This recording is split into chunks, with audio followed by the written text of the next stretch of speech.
Bible बताती है दाऊद का अभिषेक हुआ, वो गोलियत से लड़ने के लिए गया। यीशु का अभिषेक हुआ, वो जंगल में चला गया। याद रखिए, इससे पहले कि खुदा आपको युद्ध में भेजे, उससे पहले वो आपका मसा कर देता है। जानते हो क्यों? ताकि आप जीत पाओ। और जब ये बहन वापस आती है, लिखा है वहां पर एक खेत पे काम करने लग जाती है। मैं बहुत शॉर्ट कर रहा हूं, और क्योंकि मुझे 10 मिनट और भी कुछ समझाना है। सुनिए, जब परमेश्वर ने देखा कि इस बच्ची ने मेरे आदर के लिए अपना सारा सुख छोड़ दिया, तब परमेश्वर उसके घर को बना देता है। आप सभी जानते हैं इसकी एक और शादी हुई जिसका नाम बोअज था, और इसकी परमेश्वर ने इसकी लाइफ को रिस्टोर कर दिया। अब आइए, मैं अपने मेन लास्ट 10 मिनट्स में आ रहा हूं। मैं चाहता हूं आप सब इस पे ध्यान दें। जब इस परिवार को पता चलता है कि परमेश्वर ने इजराइल की जमीन की शुद्धि ली है, अब वापस वहां पर अनाज इकट्ठा होना शुरू हुआ है। मैं उसे पूछना चाहता हूं, क्या ये लोग वहां पर बैठे रहे कि इन्होंने निर्णय लिया कि हम वापस वहां जाएंगे? मेरे भाइयों, मेरी बहनों, याद रखिए, वो शुद्धि की जमीन पर आए, और जैसे वो उस प्लेस पर आए जहां पर खुदा ने शुद्धि ली थी, वहां पर उस जमीन पे पैर रखते ही परमेश्वर ने उनकी भी शुद्धि ली। उन्होंने भी उसी अनाज में से खाया जिस अनाज को परमेश्वर ने शुद्धि लेकर बढ़ाया था। सुनिए, कई लोग हैं यहां पर जो अपने नुकसानों को लेकर रोते रहते हैं। मेरा ये चला गया, मेरा वो चला गया, मेरा ये खत्म हो गया, मेरा वो खत्म हो गया। अपने नुकसानों को रोना बंद करके इन बहनों की जगह पर, उन शुद्धियों की जगह पे वापस आइए।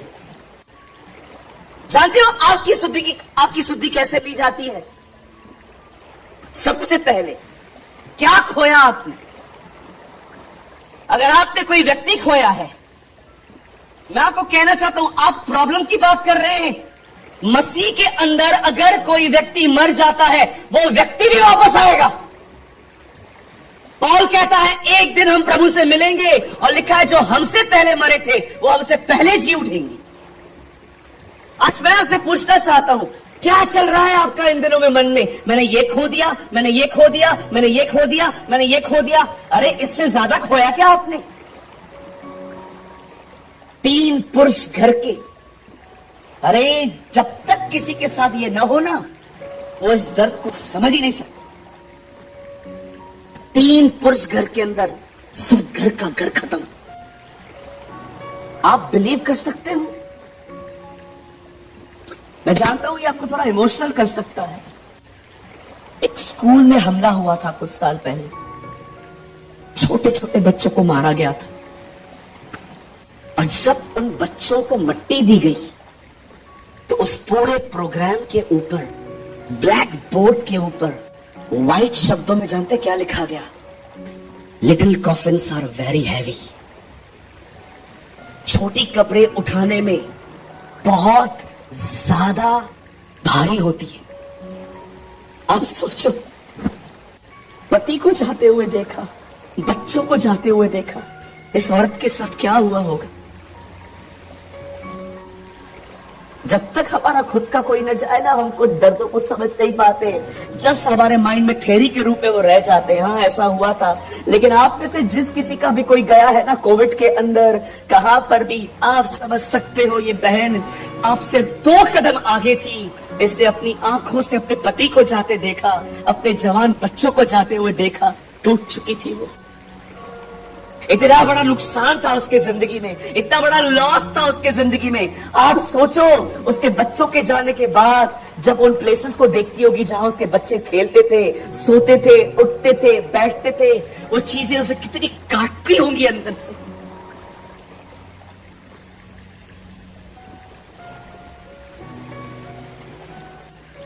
कल सुबह नींद से उठा, मैं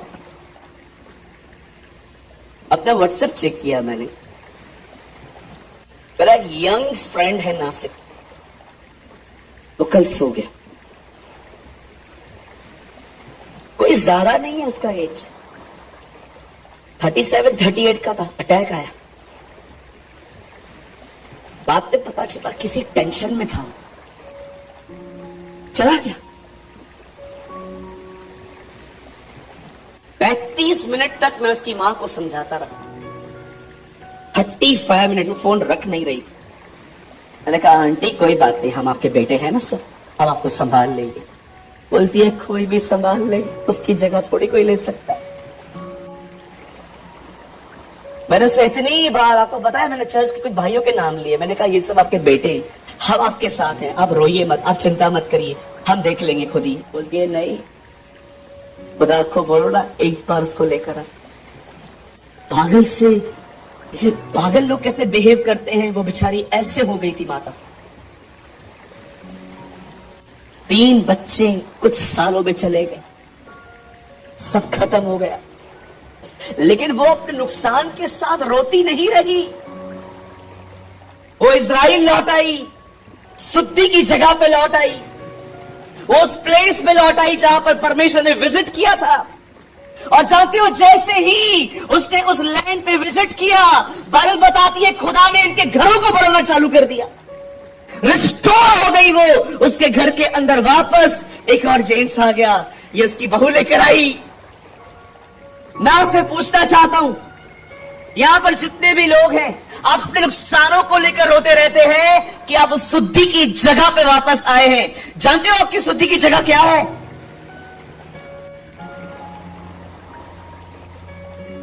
आपकी शुद्धि की जगह है जीसस।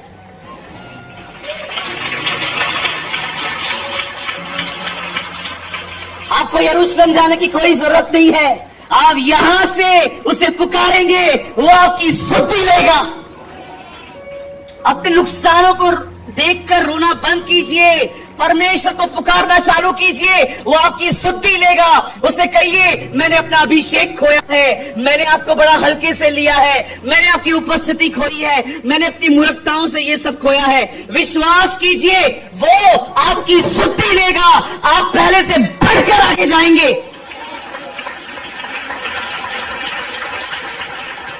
वो इतना महान है, जब वो देखता है ना ये नहीं पहुंच पाते हैं, मैं चला जाऊंगा। एक अंधा भिखारी सड़क के किनारे बैठा हुआ था, उसने कुछ आवाजें सुनी कि जुलूस जा रहा है। कुछ लोगों से पूछता है क्या हुआ यहां पर? बोलते हैं यीशु नासरी जा रहे हैं। जैसे उसे पता चला जीसस इज हियर लिखा है, वो चिल्लाने लगा यीशु, हे यीशु दाऊद की संतान मुझ पे दया कर। लोग उसको बोलते चुप कर, तेरी आवाज बड़ी इरिटेट करती है हमें, चुप कर। लिखा है वो और चिल्लाने लगा, तब तक चिल्लाया जब तक उसके कानों तक उसकी आवाज नहीं गई। जैसे यीशु ने सुना मुझे कोई पुकार रहा है दयालु दयालु कह के, ये उसके स्वभाव में है, ये उसका नेचर है, सीधा कहता है कौन है ले आओ उसे। वही भीड़ जो उसको चुप करवा रही थी, वही भीड़ आके उसे कहती है चल, वो तुझे बुला रहा है। विश्वास कीजिए, जब आप खुदा को पुकारना शुरू करते हैं ना, वही लोग जो आपको परेशान करते थे, परमेश्वर आपकी आशीषों के लिए उन्हें इस्तेमाल कर सकता है।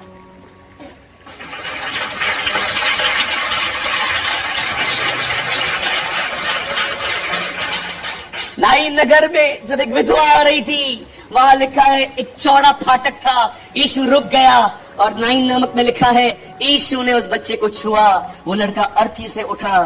और आपको पता है वहां क्या लिखा है? तब भीड़ ने कहा परमेश्वर ने हमारी शुद्धि ली है। God visit Israel. अरे क्या हुआ कुछ खोया तो? क्या हुआ कुछ खोया तो? क्या रोते रहेंगे सारा दिन? आपको पता है ब्रदर 99 में मेरे पास क्या क्या था? आपको पता है ब्रदर 2010 में मेरे साथ क्या क्या था?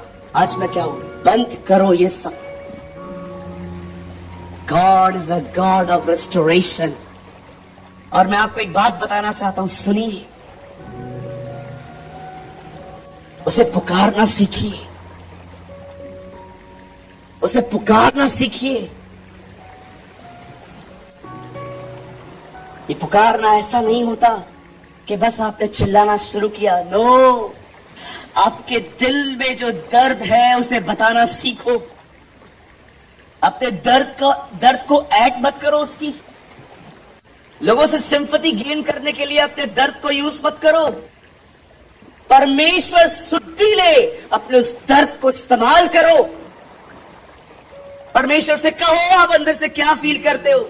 मोस्ट ऑफ लोग जब दुख में होते हैं वो सिर्फ अपने दुख को सबको बताते हैं ताकि सिंपैथी मिले, मैं बेचारा गिना जाऊं, लोग मेरे बारे में बात करें कि पता नहीं इसके साथ क्या हो गया।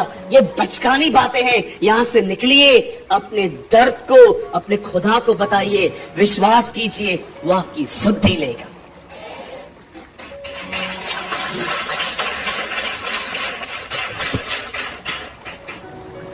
आप जानते हो ये औरत कौन है?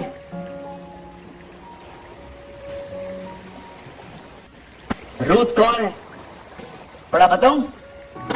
हैरान हो जाएंगे सुन के। रूथ ने बोअज से शादी की, वहां से पैदा हुआ ओबेद। ओबेद ने शादी की, वहां से पैदा हुआ यिशै। यिशै से पैदा हुए दाऊद राजा। दाऊद की परदादी है, उसके खानदान से आती है वो। परमेश्वर ने कहा था, हे इस्राएल के लोगों, 10 पीढ़ियों तक मोआबियों को अंदर मत आने देना।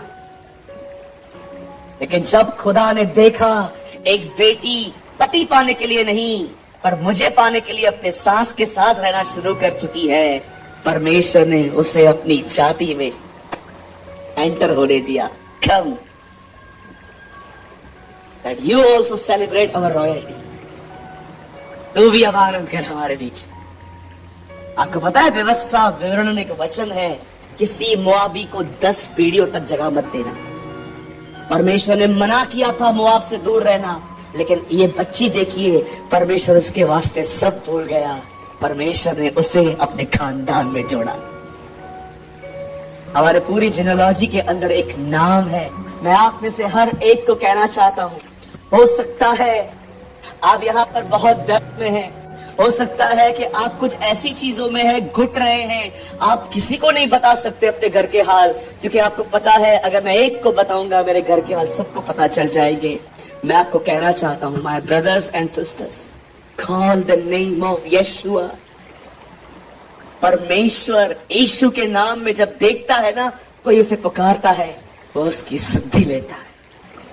God will visit। और जानते हो जब वो विजिट करेगा तो क्या होगा? उसने नूह के बोट में विजिट किया, हवा आई, सारा की गर्भ में आया, वहां पर बच्चा पैदा हुआ। शिमशोन के साथ विजिट किया, उसकी ताकत आई। वह चीज जिसकी आप उमंग करते हो ना, जब वो विजिट करेगा वो साथ ले आएगा। हालेलुया! आप कई बार दुआ करते हो ना, प्रभु मुझे भर अपने आप से, भर अपने आप से, भर अपने आप से। एक दिन परमेश्वर यीशु से कहेगा, तू है ना यहीं पर? मैं आ रहा हूं,